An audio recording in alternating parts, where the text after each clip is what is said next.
The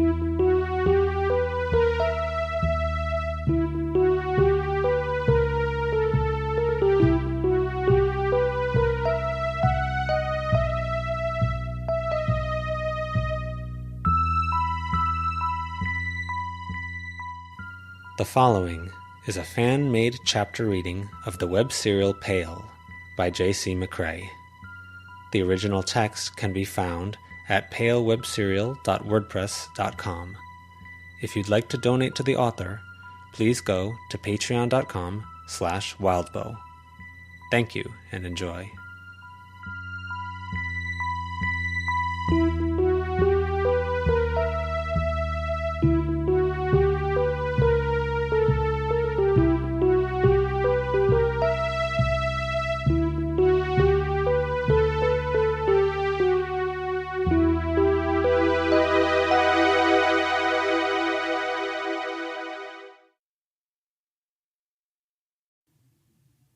Shaking Hands 9.2 Verona. Okay, things weren't super great. Cannibal ghouls, goblins, and assorted murderers and monsters were all pretty suspicious or hostile towards them. That sort of sucked. But it was still better, Verona decided, than the portion of the afternoon she'd spent doing laundry, handling her dad's underwear to throw it in the washer, and sorting through the stuff in the washer to pull out her dad's work shirts and hang them up just so, because they shrunk in the dryer and wrinkled if hung up carelessly, mowing the lawn with the lawnmower she'd christened warmed cow shit. That was the awful part of life where it didn't matter how smart you were. It just sucked to do, and maybe if you were rich you could hire someone to handle it, sure, but she had no real interest in being rich. This was handleable. This was the sort of thing where they could work together to figure out a good angle of approach, identify the problem, and handle it. She was a problem solver. She was dumb in some areas, but she was good at that, especially if she had her friends at her back. Verona thought of Bristow. Sometimes she was too good at that.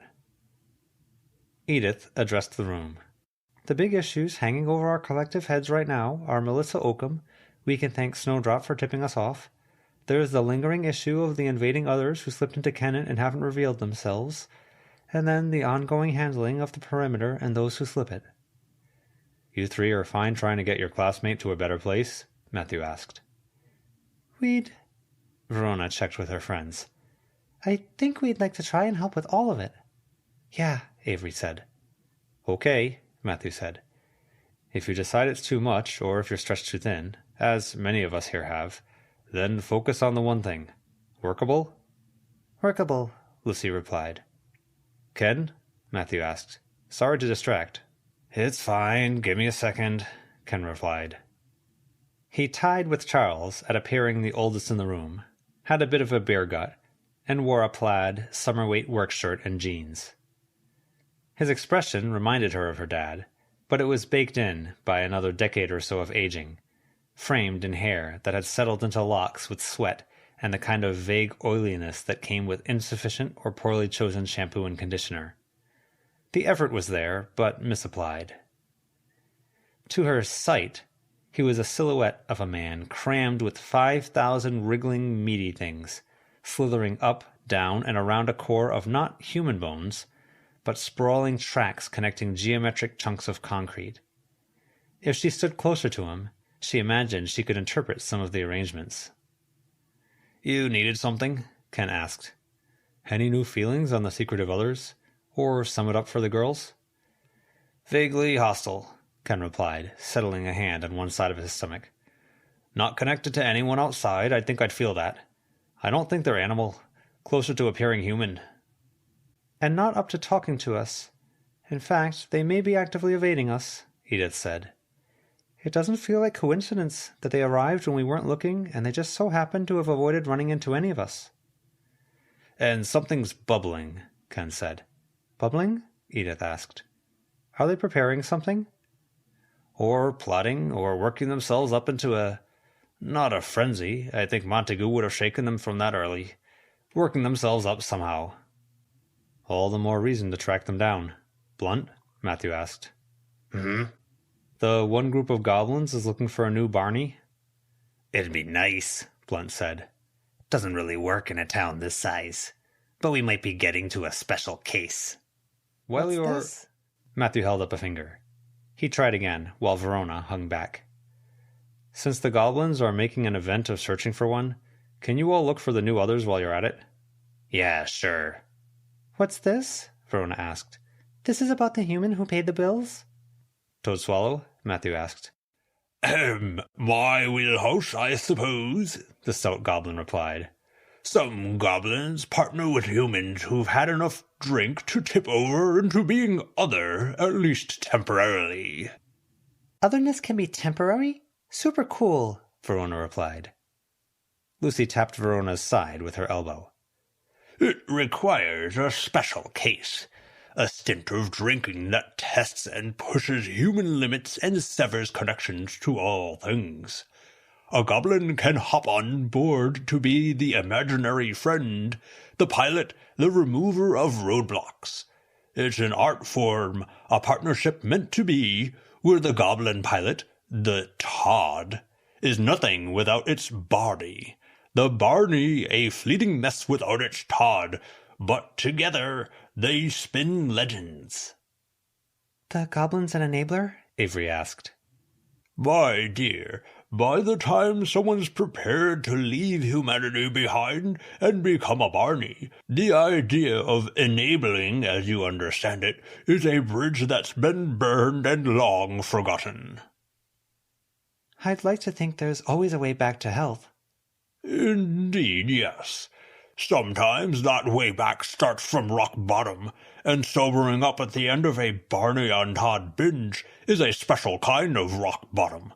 In another country, retracing steps from blacked-out days, weeks, or months, learning you had dates with a string of washed-up celebrities, tipped the initial domino in felling an international drug cartel, and seeded a new religion, with one or all events commemorated with brand-new tattoos.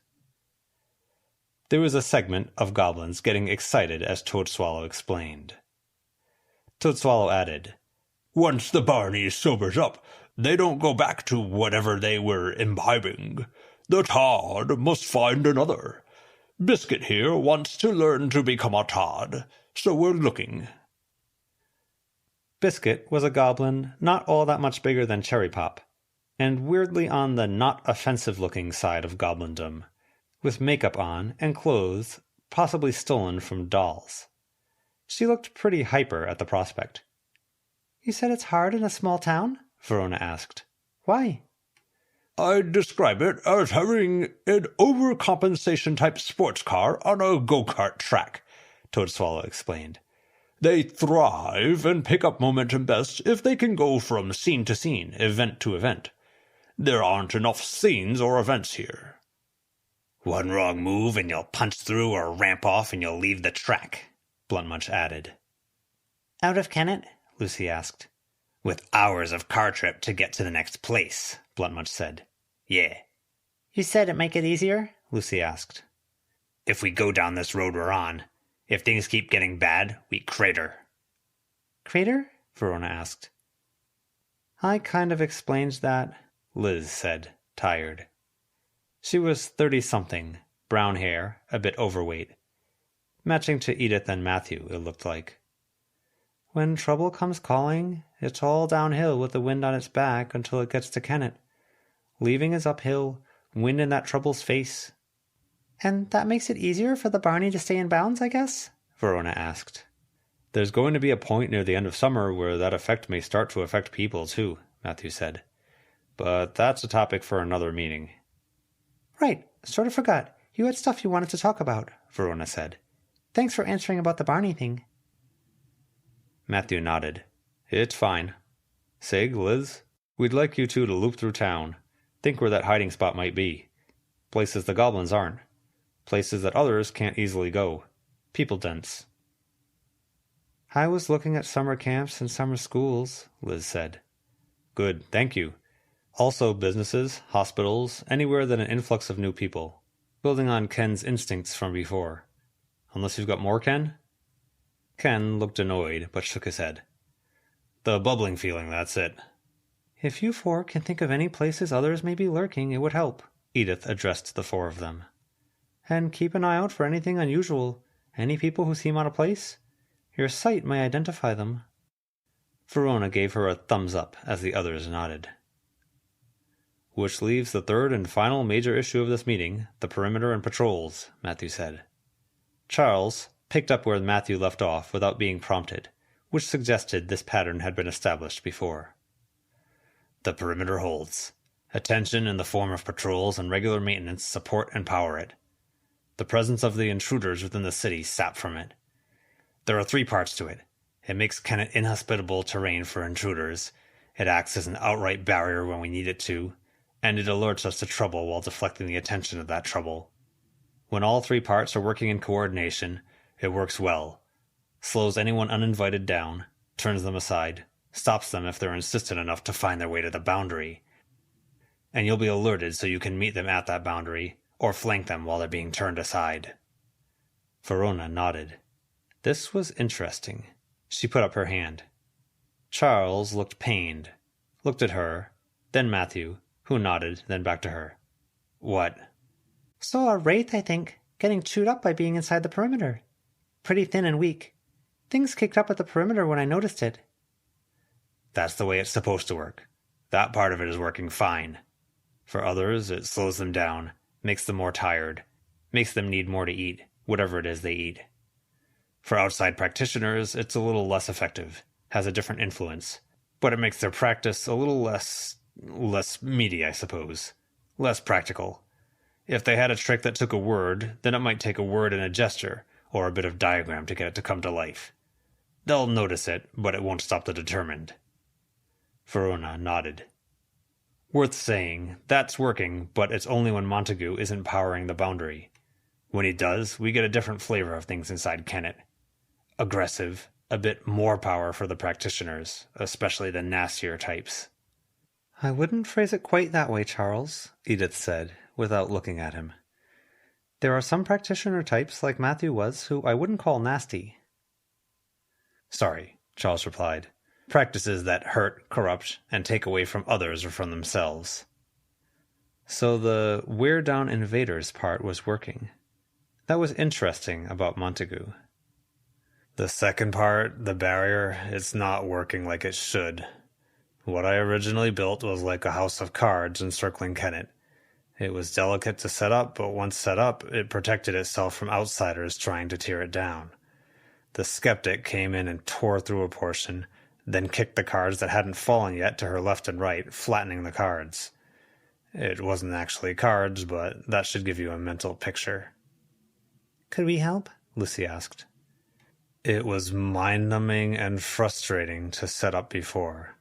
In this climate, if you 3 girls dedicated a week, slept a minimum, if every other here guarded the perimeter to avoid letting anyone in, you'd still need a helping of luck. 2 hours of laborious work get undone if one stray echo comes through a spot with no guards, or where the guards are like our goblins who don't interact with echoes. We have a lot of stray things being drawn in. Lucy folded her arms, frowning as she thought about it. So, we'd need the right perimeter guards in the right places. Luck, like I said. We'd need a dry spell.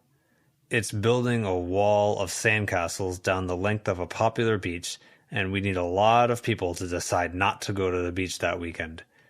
We'd need people able to spot and intercept the kids who'd come and kick it down, and the people who are so oblivious they'd walk into it. Think I got it, Lucy said. We have Montague. How does that impact things? Matthew asked, twisting around to look at Charles.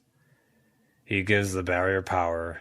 No side effect I can notice, shores it up. If we wanted to save up his power, then use him intensively in the final day, skip sleep, it'd take luck out of the equation for the last third of it. Makes it about hard work and dealing with not having Montague while we're saving up his power, then dealing with his side effects inside Kennet for a full day. Charles sounded as if he resented entertaining the idea about as much as Verona resented mowing the lawn. That's something we're prepared to do in case of a siege, Edith said. I wouldn't recommend trying to rebuild it right now. The cost of using Montague, and you all being tired, frustrated at every small failure, you'd eat each other alive. Or eat the trio, Charles growled. Snowdrop, standing beside Avery, mock-bit Avery's arm. Some goblins giggled. Others liked Avery's response, getting Snowdrop in a headlock for a second. And then, even if you finished the task, you'd have Kennet in a state after a full day of Montague, Charles added. Would you be willing to try it? Matthew asked them. 3 days of not going home? Lucy asked, wincing. Of practice, though? Verona asked. Mind-numbing, repetitive, Charles cut in. I'd want to do it after family leaves, Lucy said. It'd be better to do it soon, I think, Edith asked. She looked back to Charles. It would, but I really wouldn't bother, he told them. We might get some security, and we might get a powerful other coming at the barrier with enough force to break it all over again after that struggle. It doesn't sound worth it from what Charles is saying, Avery said. Maybe not, Matthew said. If you three aren't up for it, I won't push you. I just wish there was a way to make things better. It's up intermittently. It's up all the way when Montague powers it, then slowly lowers. At its weakest, we've got... Imagine great big panes of glass covering about a third of the perimeter, slowly rotating around Kennet. Sometimes things bump into it, other times they walk through. And the third protection? Verona asked. Connection stuff? Alarms and turning others aside? Nothing, Charles said. We took down what we had. That part of it is meant to protect itself like the barrier does. We need the wards to divert attention from the wards. Incomplete is something for people walking in the woods to find and draw attention to, which puts them close to the barrier and everything else. It wouldn't work anyway, way things are. Were things treating all roads to Kennet as downhill, wind at their backs? Avery asked. Charles nodded. Turn them aside, and they continue rolling downhill right after, Verona mused, rubbing her chin before adding a quick, so to speak. What can we do? Patrols add spirit and intent to what remains intact, Charles said. How are we doing on that front? John answered like Charles had earlier. He knew his role. Goblins are doing a fine job of keeping an eye out. Nibble and Chloe had a scrap with a plague Dr. Other up at the top at Bodler. We've been treating the roads as the only port of entry for practitioners and potential witch hunters, and forests as the means of approach for others, but it's not that simple. We're lucky they had a nose for it. Thank you, Matthew told the ghouls. Give the thanks to Chloe, Nibble said. He sounded surprisingly normal. She sniffed it out, thought it was food. Disappointed. Chloe uttered the word, bringing her head back to rest against Nibble's lower body, then flopping over, arms and head draping over his leg. Sitting a bit above her, he adjusted his grip on her, moving a leg so it crossed her stomach. Were you three wanting to help with patrols? Matthew asked, looking at the three of them. Yes, Verona told him. If it helps, and it sounds like it helps, Lucy said. It helps, John said. A problem we run into is that we aren't all effective against all kinds of other. The goblins can't easily deal with ghosts. I wouldn't pit Marichika against something mindless. You can't pit me against something mindful either. I go where I please, Marichika said. No offense meant, John said. Do you three want a schedule? Do you have anything in mind? Matthew asked. Times that work? Probably won't be 4 in the morning, Avery said. That'd be hard to explain if I got caught sneaking out. We want to meet the new others. If there's ways to help, we want to help. Absolutely, Lucy said. Like, I don't know, is food an issue, Nibble? Do you have a food supply set up? Chloe reached her claws toward Verona, groping, teeth gnashing. It was hard to tell how much she was being ironic, but some of it was ironic. There is no supply for a ghoul, Nibble answered, once he was sure Chloe wouldn't stand and she'd settled back against him, smirking a bit. None? Verona asked. If I may interrupt, Matthew said. Sorry, we can't dawdle or chit-chat too much. Edith and I would like to walk and talk with you girls after we've closed the meeting. We could take you along the same route Nibble and Chloe go. You can ask questions then. Don't say sorry, Lucy said. Verona will ask questions for hours if she's stuck on a topic, and this is stuff we need to know. Tell her to shut up if it's getting in the way. I do. I will, Verona admitted. She shrugged for effect. I'll ask questions for hours. Tell me to stop if you're uncomfortable or whatever. In this world, when an enemy knows you, they can destroy you, Nibble said. Questions are dangerous. It felt a bit like the new others had been told things about them that had poisoned the waters. Like the first impression had been made for them already. Verona frowned. In this world, we're going to be neighbors, Lucy told him. We're the practitioners of Kennet, and I hope we'll be serving you guys in some way for a good long time. Hopefully you're sticking around and you find stability, I guess? Contentment? Nibble grunted in his response. Still unhappy, still wary. Knowing more about you means we won't step on your toes as much, hopefully, Lucy said. The sun is setting and it should be dark by the time we leave, Matthew said. You 3 girls can come with Edith and I. Nibble, Chloe, you come with? Nibble nodded. Then you can meet some of the new others, and once you've figured out your comfort zones and theirs, you can decide how you want to handle patrols for the rest of the summer. And after summer? Lucy asked. We'll see, I guess. Hopefully things calm down. We'll have to adjust some so we don't impact your schooling, at the very least. Ugh, Verona muttered. I think a better use of our time would be to have a quick question session. Does anyone have any questions for the 3 practitioners of Kennet? Keep in mind, they'll probably be reaching out to question you in turn. A few hands went up. A lot of goblin hands. Polite questions, Toadswallow clarified. A lot of the goblin hands went down. Hey, Nibble, Verona addressed the ghoul with a raised hand. Unless you'd rather I use another name? Forgot it, Nibble said. Nibble's fine. You're investigating the Carmine Beast, right? Yes. How's that going? He asked. That's a loaded question with potential culprits in this room, Lucy said. Okay. Been watching a lot of crime drama stuff. I was curious. It's not that important to me. Toshlet? Avery asked. Toshlet mimed, pointing at herself, then pointing at the ghouls, then Verona. Can Toshlet come out with us, Nibble and Chloe? Verona asked. Sure. We'll have to drive out a short way, and then we can walk the rest of the way. It shouldn't make too much of a difference, Matthew said. Goblins, Lucy said. Give us your name while you're at it. Remjam, said a goblin, who probably weighed about as much as a bowling ball, skinny, with a skull-like head and curling horns. I heard you met America, Ted. Not a question, Lucy said. But yes, Liberty too. They're so great, Ramjam said. Still not a question, and not really. We fought. We left on okay terms. Avery had a pretty rough fight with America.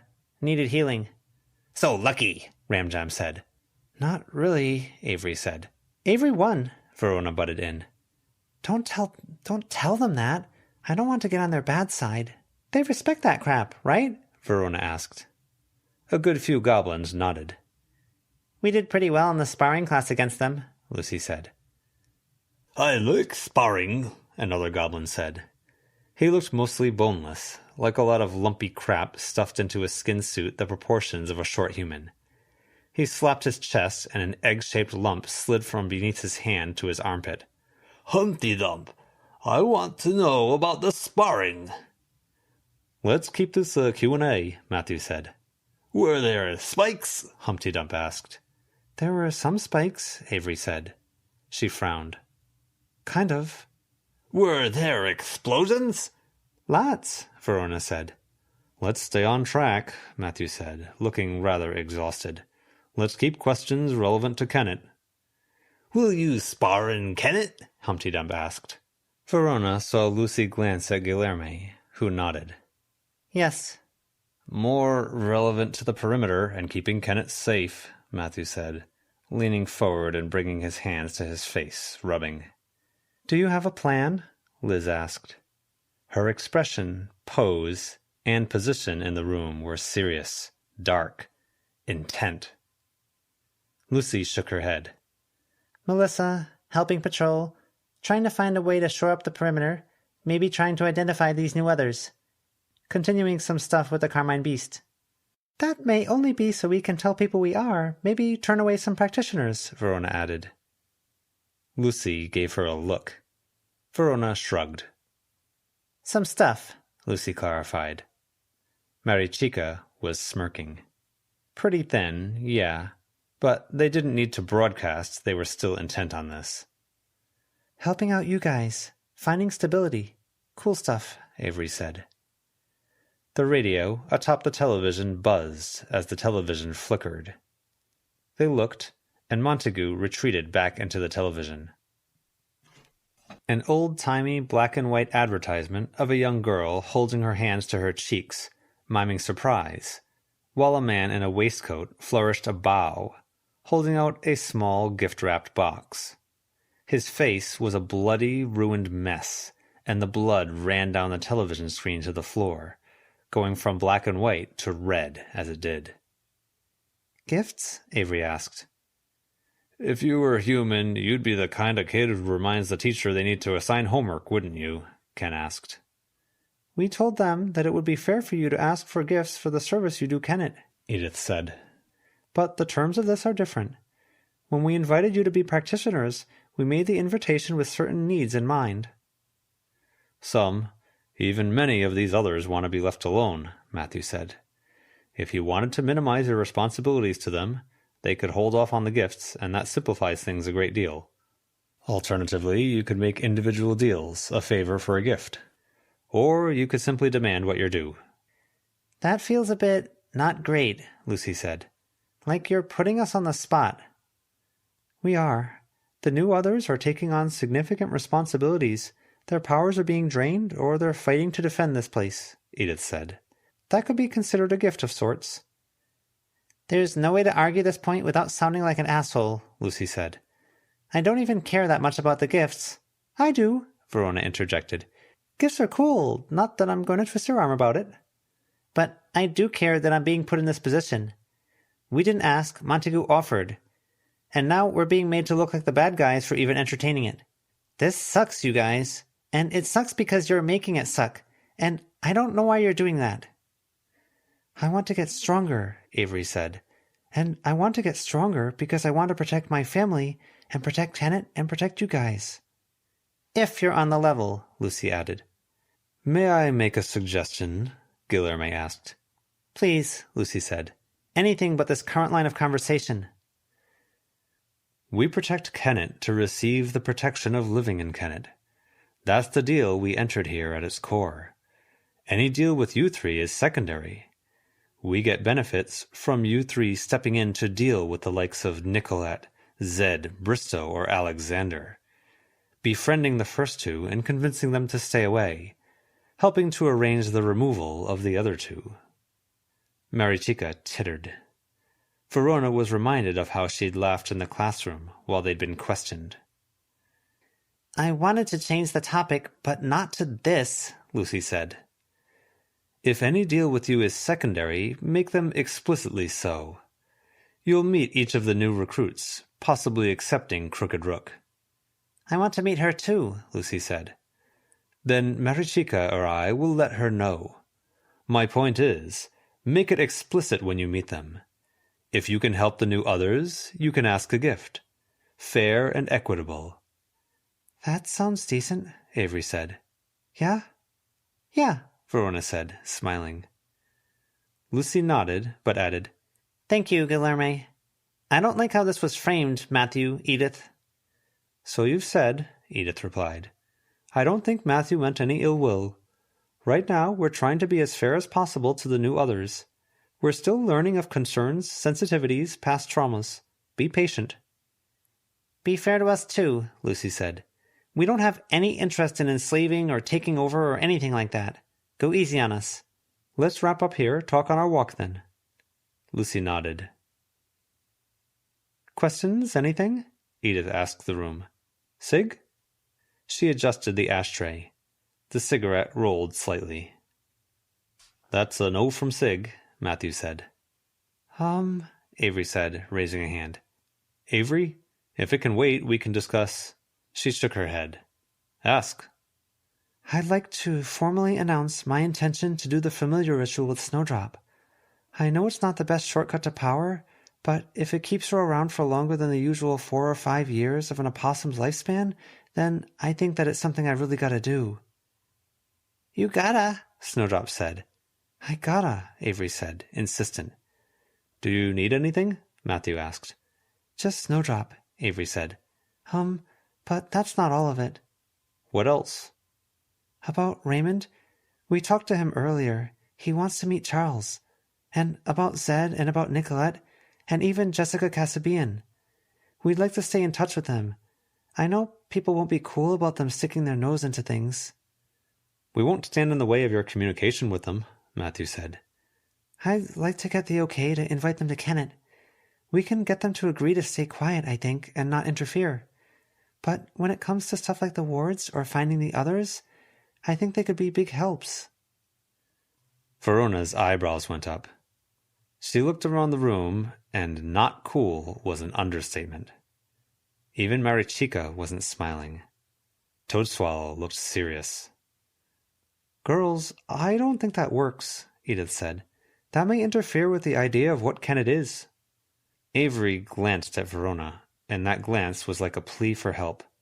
She did, presumably, the same to Lucy. We interfere with the idea of what Kennet is, Verona said, by being here, by being practitioners in this no-practitioner zone. All the same. Lucy spoke up. If that exception exists, then exceptions for guests can exist. They may even make this place stronger against intrusion, Verona pointed out, before anyone could interject. If we set the expectation of having no practitioners except those who respect the town and its others, then a practitioner slipping in like those alchemists did doesn't defy Kennet. At least until they make it clear they won't respect the place, Ken said. Exactly, yes, Verona said. Only if we let it be, Lucy said. I think it's good to keep doors open. We'll discuss it, Matthew said, his voice firm. We'll hold another meeting tomorrow night. We'll discuss it, Matthew said. We'll hold another meeting tomorrow night. If you girls could patrol alongside any others who don't want to add to this conversation at that time, it would be a load off our minds. We're not invited to that meeting, it seems.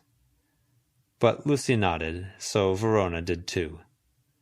Verona was really curious what had prompted Avery to bring that up. Goblins, you're on patrol west side. Circle south, spread out, cut through Lower Kennet. See if you can't identify anything about our quiet intruders. John, you'll also patrol? John nodded. I'll take Doglick and Ram. Doglick yipped. Everyone else, enjoy your evenings. Nibble, can you take Chloe out for a walk at the perimeter when the goblins are done? Guilherme, north to east? See about Rook while you're at it? I've told you we shouldn't have too set a pattern, John said. Then handle or pace it how you see fit, Matthew said, rubbing his face again. Thank you, everyone. The others picked themselves up. Jabber gabbled and yammered on as smaller goblins pounced on him and rode him.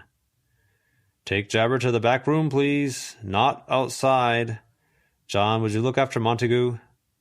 The television was bleeding upward, drips extending up to the radio surrounding it. It shuddered, sputtered with radio static, and then turned from a brown encasement to a textured crimson one, like blood had dried over the plastic. The antennae bent and jerked, splintering to have needle-like and iron-filing spikes sticking out from it. Backward singing began to play from it. So cool. Verona watched as John picked it up and carried it outside, where Cherry Pop clamored for an update. Hold my hand, Chloe. Don't let go, Nibble said, as he moved to let her stand. She held his hand firm and leaned into him. Hey, Toshlet. Glad to see a friendlier face, Verona murmured, looking up as yellow irises on black eyeballs looked down from Toshlet's face to her. I like the shirt. Teal suits you. Toshlet pointed at Edith. Edith wouldn't have worn something like that, Verona mused, so that meant... Edith bought it for you? That's so nice. Toshlet nodded. Avery said your place was a fixer-upper. Is there anything I can do about that? Toshlet shrugged. Okay, well, I want to. Avery said you had music. That's something you're into? Nods. I've got tons of music, Lucy said. What format and what kind? She had a CD player, Avery said. It was a Latin chanty sort of rock. I want to hear this now, Verona added. Toshlet nodded. Hey, so listen, did you want to come to ask for something, or to tell us something, or... Toshlet was shaking her head. Just to hang? Nod. Edith made a hand gesture, and candles went out. Matthew locked the back door. It made the inside very dark. Cool, great. How are you for heat at your place? Is that an issue? I brought that up, Avery said. Toshlet put 2 fingers together. Verona nodded. Small issue. Really? I guess if you're into water, you need something. Toshlet pulled at the skin of her face, moving it aside. And you've got loose skin. Barely attached skin? Barely feel it? Toshlet nodded. Cool. Makes sense. Garage is through here, Matthew said. Toshlet got a ride early while it was quiet, sat on the patio. Do you girls want to ride in the truck bed? I'm not sure if you'd need to do a connection block. Easy enough, Verona told him. Tell us through the window when you're set. Go in first, Tosh, Nibble said. It's best if I sit between you and Chloe so she doesn't try chewing on your skin again. Jerk, Chloe told him. Toshlet gave him a thumbs up. It took them a minute to get sorted. Avery leaned around and tinted the windows with glamour, to better hide Toshlet, while Verona did the connection block, to ward off any cops who might take issue with them riding illegally. Warding off family, siblings, teachers. She knocked on the window. Good to go. The garage door opened, and they pulled out. The extra precautions didn't really wind up mattering. They didn't see any cars on the road, nobody was in a position to look through the windows, and the ride wasn't that long.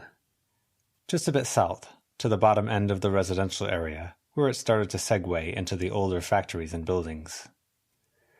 A few blocks closer to the river, and they'd be near where John was holed up. South of that point was the hidden cave by the riverside where the ferry were. They stopped by a hiking trail. The 3 of them hopped out, while Matthew and Edith climbed out. Coast is clear, Matthew said, not seeing anyone or anything. Matthew and Edith moved to the front seats so the others in the back could squeeze out. Chloe shied back from the sky, which was more purple than anything, the sun well on its way to setting. Nibble didn't seem so bothered. Reacting that way to light when there was barely any light at all. Let's get that sweater off, Nibble said. I like it, Chloe said. Reminds me of when I was human. I know that, but wearing a sweater in summertime gets weird if any bystanders see us from a distance, Nibble told her. Come on, arms up. Duck hands. Can they be dead ducks? Chloe asked. Only if they're stiff enough to be dead ducks that keep their heads upright. I don't want to tear your sweater on your claws. You girls wanted to talk to these 2, so Edith and I are going to walk ahead, Matthew said. We'll signal if anyone comes the opposite way. Keep an eye on your tail for any bikers. Not that I think anyone takes this route on a bike. Watch for tree roots, tripping hazard. Edith paused, glancing at Chloe, who had the sweater up around her head and armpits now. Safe. Got it, Lucy answered. Nibble pulled off Chloe's sweater, then sorted out her t-shirt, tugging it down. He balled up the shirt, then used the claws of one hand to comb at her hair where it had pulled loose of the ponytail. It draped across her face, and she smiled, showing off the jagged teeth. Verona smiled back. That meeting didn't feel like it went well, and I don't really get why, Lucy said. No snacks, Chloe muttered. Chloe has a bit less of a one-track mind when she's had something to eat recently, Nibble said. He tied Chloe's sweater around her waist, then combed her hair back from her face with his claws. She leaned in and gave him a peck on the lips. As for the meeting... Night and day from what our first meeting with the others was like, Avery said. The difference is the others knew of you before that meeting, came to terms with you, discussed you. For us, you were an afterthought. That's on Matthew and Edith, huh? Lucy asked. Some, Nibble said. Walk on the left side of me, Chloe. You girls on the right. Sure, Verona said. What were we talking about in the middle of the meeting? You were saying you had difficulties with food supply? Verona asked. Sure, he replied. No grocery store to go to. No place you can regularly find bodies safe and easy. When John goes on patrol, he can sometimes put a bullet in an animal. Which isn't ideal, right? Verona asked. I forgot Matthew said you did research. Damn straight. Yeah, good to know some of that, about Faith. Poor Faith, Chloe said. Poor Faith, Nibble added. What are the requirements like? How much do you need? Human corpse every 2 weeks. Each? Lucy asked. Nibble shrugged. I get by with less. I'm thinking of Chloe's needs here. If it's not human, it's closer to needing 1 animal every day or 2. Bit more infrequent if it's a big meal like a deer or something. Maybe 3 animals if it's birds. I know some ghouls kill and eat bugs, but at that point it's something you're doing every hour of every day. It tastes bad, Chloe said. Animals. I don't eat bugs. Tastes a heck of a lot better than losing humanity, he said. Bugs or animals. Scary, Avery said. My grandfather's had strokes, and it takes so much away from him and his abilities, and I think that might be similar. Might be, but he has doctors, hospitals, right? Yeah, Avery said. Family. He has resources. The resources are against us. And when they do exist, if we fight for something or scrabble together a working solution, it doesn't last. Outside of a place like this town, practitioners and witch hunters corner us out of some of the ways of getting food. Because they use it for magic or because they want to starve us out. But that makes you more feral? Verona asked. It makes us dumber, costs us memories, scattershot, pure chance if it's a memory of something stupid or a core memory. It regresses us, takes away our understanding of how the world works. If we don't have a steady supply, we lose humanity, gain weaknesses. Opposite if we eat well, but we almost never do. Our paramour, Faith, she was spawn of a ghoul who ate freshly dead every day. He could go out in the sun, pass as human, had all the strengths of a ghoul, claws and teeth when he needed them. I miss Faith, Chloe said. I know, babe. Look, if we don't eat, it's the opposite. We eventually lose our minds. All of the weaknesses of being ghoul or human, none of the benefits. Our fangs fall out, our claws break away, we rot fast in some dark place people don't go, and they chalk us up as dead junkies and homeless. If they ever find us. So what do you do? Lucy asked. I don't know. Work out a system? Verona asked. He shook his head. No systems. Remember, resources are against us. Even in a place like this, removing that problem of witch hunters and practitioners, hopefully removing that problem, a steady supply of dead bodies isn't easy to find. Grave robbing is a lot more effort than you'd think, and many graves are protected by faith, ritual, or both. Some ghouls like Faith's old sire find people willing to give away medical cadavers off the books, or sell bodies instead of cremating them, but the kinds of human who facilitate that get arrested. You always wonder when that supply of food will stop, and then you're scrambling again. Not that you aren't scrambling to get the money to pay the girl at the crematorium or the cadaver guy. Don't become a ghoul, Verona, Avery said. I'm not gonna. I'm not even thinking about that. I'm thinking about the problem these guys have and how to fix it. How do we get them meals without issues? I like you, Chloe said. I like the way you think and what you think about. Food? Avery asked. Chloe nodded with enthusiasm. Hopefully we can figure something out for you guys, Verona said. Yeah, Nibble replied, but he didn't look pleased or grateful. Which went back to how weird the meeting was. Verona glanced at Lucy, who frowned. She looked back at Tosslet and Snowdrop, then nearly tripped over a tree root because she wasn't looking where she was going. Avery caught her arm. Thank you for telling us stuff, Lucy said. I know you were a little wary. Thank you for telling us stuff, Lucy said. I know you were a little wary. You told us stuff about Faith and how she operated and how Chloe functions, maybe. I barely function, Chloe said. Near-death experience ghouls and... curse ghouls? Something like that, Verona said. If I'd known more, I could have saved Faith. Chloe bumped into Nibble, wrapping arms around his body, making him stumble. As the two of them veered right, Chloe's claw went out, groping blindly. Verona stepped back out of the way of it. Chloe peeked around Nibble's back, smiling mischievously as she walked while hugging him.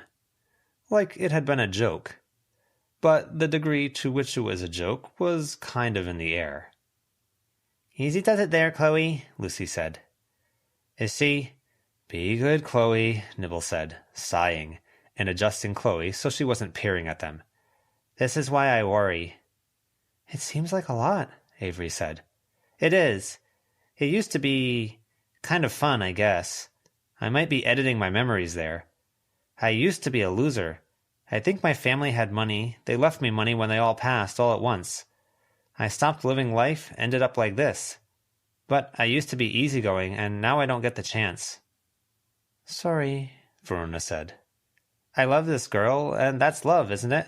You stand by those you love, sickness or in health. The three of them nodded.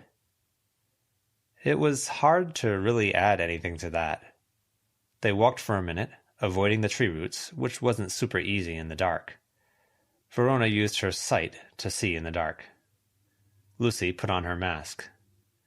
In the back, Snowdrop chattered at Toshlet. I don't even get to be an honorary goblin. They're so mean to me. They don't share any of their snacks. I think part of what Matthew and Edith were doing was covering for Chloe, Nibble said. Take off your sweater, Chloe. It's not good to wear sweaters in summertime, Chloe said. Now I need covering again. Make more sense, Nibs. Do I need covering up or not? You know what I mean. You aren't that far gone, he said. Yet. Verona glanced at Lucy and Avery, biting her tongue. In the back, Snowdrop went on. Have to tell Bangnut that no, obviously an opossum high score can't be how much trash blows out of your rear end when you get hit by a car. Snowdrop, geez, what are you telling poor Toshlet? Avery asked. Verona smiled. In the chatter that followed, Snowdrop talking to Avery, while the two of them tried badly to interpret Toshlet's gestures, it was almost impossible to hear Nibble's, yeah, yet, response. It felt like adding anything to that, or saying anything, would be intruding. They walked down the forest path, stepping over branches, clumps of weed, and roots. Nibble and Chloe's irises were pale disks in the gloom, like faded moons in the darkness. Matthew and Edith waited out where the path ended. The way they'd taken was a serious detour, a curving path that took them away from the town, then back. The 4-lane road that cut north-south through eastern Kennet ran alongside the space. Nibble stopped, an arm around Chloe, and turned to face them. Lucy, Avery, and Verona stopped. They were covering for us. I keep an eye on Chloe, but I don't know what happens if she has a bad day. If she goes feral, she breaks away. I don't think we can make oaths swearing it won't happen. They're helping us, protecting us, supplying food sometimes. I'm being careful. Chloe's putting in an effort. You might be able to have more of a conversation with her and see that effort when she's eaten properly. But you can't promise the mistake won't happen? Lucy asked. I think there are a lot of cases like that. A lot of us, we haven't lived in this cozy town for long at all. Not like your original others did. That pushback, that worry, it's because we don't know you and a lot of our situations are messy. We have people we care about just as much as you care about Chloe or Faith, Lucy said. If something happened to them, that's nightmare material as far as I'm concerned. If someone like Chloe hurt them, just about everyone in Kennet's precious to someone like that, aren't they? Do you have a solution? He asked. She shook her head. Not a good one. Got a bad one? He asked. I might take it. Finding Chloe? Just so you know, I feel pretty gross suggesting it, but maybe in a situation where she wasn't Chloe anymore. Still pretty bad, he said.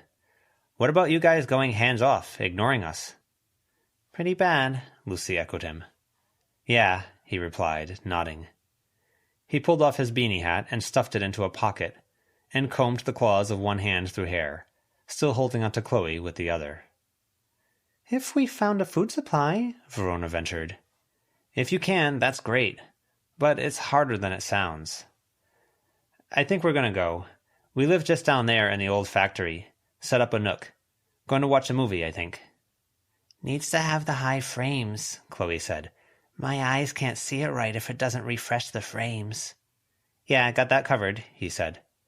To the three of them, he said, No hard feelings? We okay? Verona nodded, as did Lucy and Avery. Good. I'll figure out something to give you for a gift if you can help sort out the situation. Might be a temporary gift, because the sorting out is rarely permanent. Okay, Lucy said. The gifts really aren't important to me. It's the situation of all that and how it was framed. I get it, Nibble said. I get bad situations. Lucy nodded. He raised a claw in a wave, leading Chloe down the sloped bit of grass. He exchanged a couple words with Matthew and Edith on the way.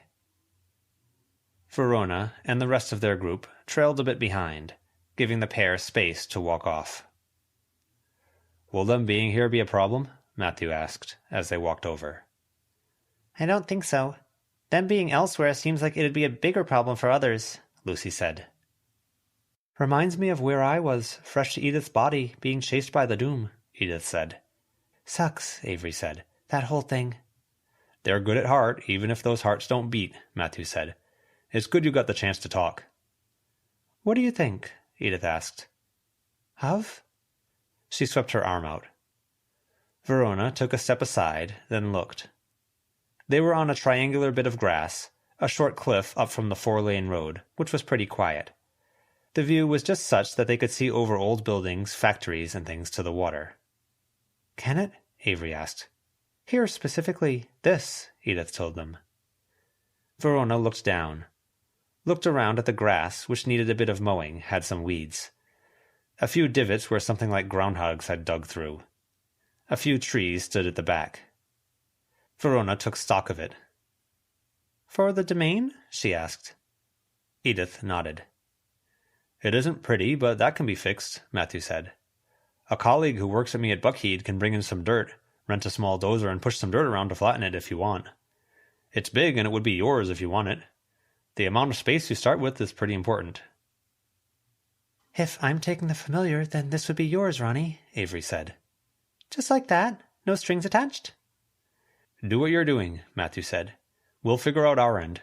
Outside of that, no strings attached. It was a nice view. That was important too. Quiet. Most traffic went east-west or vice versa up at the north end of town. Don't do what that lady in Chapter 9 of the Domains textbook did, Lucy said. But it's my space. That you'd be sharing. Seriously, Ronnie. Settling down, locking an area down as her own for life, taking on that as a responsibility and investment, it felt like a lot somehow. Heavy. Are you okay with this? She asked. Spending the money to buy it? Gifting it? You bought Toshlet's shirt. I worry. That's for us to concern ourselves with. It's in our price range, Edith said. For you three, there are things you can do if you have a place of power here, negotiated fairly. If you want it. Verona hesitated. She glanced at the others. It's up to you, Ronnie. If it doesn't feel right, it doesn't feel right, Lucy said. It'd be cool to have a clubhouse, Avery said. Too unfriendly to wildlife. I don't like it, Snowdrop added. Toshlet gave her a thumbs up. Verona frowned, digesting, and she couldn't shake the thoughts that plagued her. It wasn't that it didn't feel right, but she didn't feel right. Maybe she needed to visualize what she wanted her domain to end up as first. Or to figure out what she wanted to end up as first. Can I think about it? Sure, of course. This spot hasn't sold for a while, so I don't think it'll get stolen out from under you, Matthew said. Verona nodded. Edith walked a few steps away to light up a cigarette. She moved to stand downwind. Do you want to ride back? He asked. Verona walked a few steps to the side, walked back, then plunked herself down. I can turn into a bird to fly back home. Lucy, Avery? I'm going to go stop in to see Guilherme about sparring and stuff, Lucy said. Gotta figure out how to work with my earring. Snow and I have the black rope. Good. That makes my life easier. Toshlet? Toshlet sat down beside Verona. Much easier then. Be safe getting back to your place. Maybe you could escort her, Verona, while flying? Verona nodded. Tashlet gave a thumbs up. See you soon, then. I'll be in touch after talking to the others tomorrow night. Thanks, you guys, Verona said, for taking the time. I think the initial step's one of the hardest with this sort of thing, he told her. We appreciate it, Lucy told him. He nodded, and then he and Edith walked the path. They didn't have to go through the forest. There was a way to walk by the road, but they took that route, darker and wooded. Verona sat for a while, Tashlet beside her. There was some light talk. Avery went over the notes they had on the domain ritual. Stuff they had to do, stuff they'd have to specify. Lucy talked about Booker, which was nice. Verona hinted at some of the Jeremy stuff, with Tashlet leaning in, good for gossip and vicarious boy stuff. Then Avery had to go home. Curfew. Lucy did the same. And Verona sat for another hour on the grass, Tashlet quiet beside her, looking out over Kennet, bloody. If the culprit won the throne, would they keep it this way? The perimeter rough, the town darker than it should be? Like how the ghouls had to be constantly vigilant, or they'd descend into their own darkness? A death past on death, more or less irrevocable? Tashlet was changing, Avery had said. Every change in that direction, and there was no going back to the person she'd been. Sometimes it happened all at once, like her initial change before she had gone to her dad. Even the stupid Barney thing, it had sounded like it was temporary, a bit of otherness to wear for a while. But it sounded like going through that whole thing meant that a lot of them couldn't be Barneys anymore, that they'd leave the drinking or drugs behind. This would be a corner of the town just for her.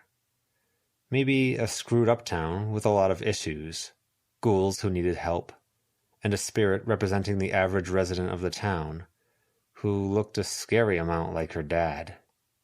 Longer hair, more blue collar, but that look on his face. She'd be making the call to set up shop here, and it would be a call she made for life. Permanence was scary. The steps they couldn't take back. Bristow. The things they couldn't undo. This has been a fan-made chapter reading of the web serial Pale by J.C. McCrae, read by me, NumberWangMan. The original text can be found at palewebserial.wordpress.com.